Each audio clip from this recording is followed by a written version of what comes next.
নমস্কাৰ, মই পৰশবোধ কৰি আৰু স্বাগতম জনাইছোঁ আপোনাৰ মোৰ অৰ্থাৎ আমাৰ চেনেললৈ নাম যাৰ নিশাৰ কথা কমল। আশা কৰোঁ আপোনালোকৰ দিনটো খুবেই সুন্দৰভাৱে অতিবাহিত হ'ল।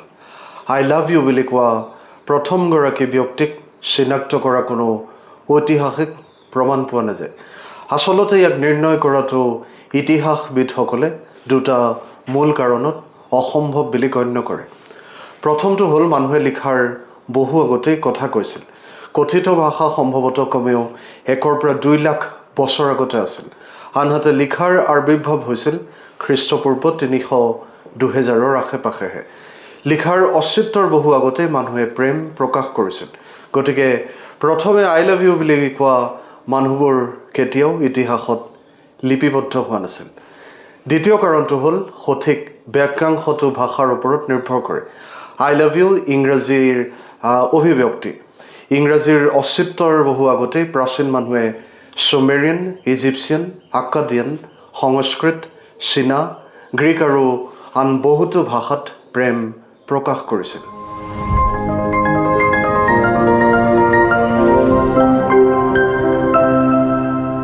আটাইতকৈ পুৰণি লিখিত প্ৰেম প্ৰাচীন মেছোপটেমিয়াৰ। গ্ৰীক ভাষাত নদীৰ মাজৰ ভূমি বা লেণ্ড বিটুইন দ্য ৰিভাৰ্ছ বুলি অনুবাদ হোৱা মেছোপটেমিয়া আধুনিক ইৰাক আৰু চিৰিয়া, তুৰ্কী আৰু ইৰাণৰ কিছু অংশৰ সৈতে মিল থকা পশ্চিম এছিয়াৰ এক ঐতিহাসিক অঞ্চল। খ্ৰীষ্টপূৰ্ব 2000 আশে-পাশে ৰজা চু চিনৰ বাবে দ্য লাভ ছং ফৰ চু চিন নামেৰে জনাজাত এটা চুমেৰিয়ান কবিতা লিখা হৈছিল। ইয়াক আটাইতকৈ পুৰণি জীৱিত প্ৰেম কবিতা বুলি গণ্য কৰা হয়। বক্তাই সম্ভৱতঃ কোনো আচাৰ ব্যৱহাৰৰ প্ৰসংগত ৰজাৰ প্ৰতি আৱেগিক মৰম প্ৰকাশ কৰিছিল। আন এটা ঐতিহাসিক ঘোষণাত যদি আমি কেৱল লিখিত ইতিহাসলৈ চাওঁ, তেন্তে আটাইতকৈ প্ৰাচীন প্ৰেমৰ বাৰ্তাসমূহৰ ভিতৰত এটা আছিল 1415 চনত অৰ্লিয়েন্সৰ ডিউক চাৰ্লছে লণ্ডনৰ টাৱাৰত কাৰাগাৰত বন্দী হৈ থকাৰ সময়ত।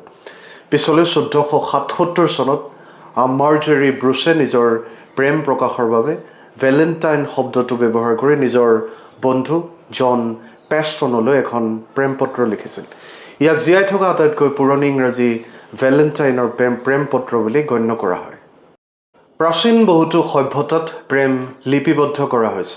যেনে প্ৰাচীন ইজিপ্তত প্ৰায় 1300 খ্ৰীষ্টপূৰ্বত প্ৰেমৰ কবিতাত মোৰ হৃদয়ে তোমাৰ বাবে হাহাকাৰ কৰাৰ দৰে মৰম লগা অভিব্যক্তি অন্তৰ্ভুক্ত কৰা হৈছিল। প্ৰাচীন ভাৰততো আদিম সংস্কৃত সাহিত্য আৰু পিছত কালিদাসৰ গ্ৰন্থসমূহক প্ৰেমক উদযাপন কৰা হৈছে।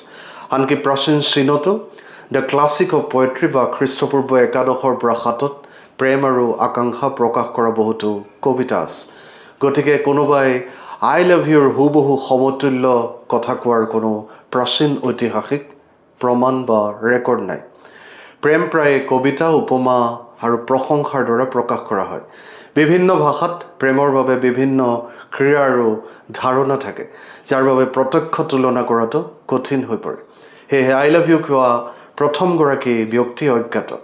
মানৱতাই নিশ্চয়কৈ লাখ লাখ বছৰ ধৰি প্ৰেম প্ৰকাশ কৰি আহিছে যদিও ইয়াক কোৱা প্ৰথমগৰাকী ব্যক্তিৰ পৰিচয় প্ৰাগ ঐতিহাসিক কালতেই হেৰাই গৈছে।